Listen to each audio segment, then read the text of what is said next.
Emote muna tayo, be. Katulad din ba kita ng may pinagdadaanan? Hindi mo alam kung susuko ka na ba o magpapatuloy ka pa ba?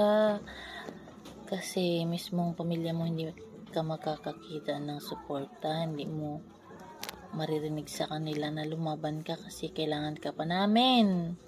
Walang ganon. Yung kapopost mo lang ng Happy Sunday tapos bigla kang sinupalpal ng parang pinamuka sa'yo. Hindi parang, talagang pinamuka sa'yo na, hey, wala kang kwenta kasi hanggang dyan ka na lang.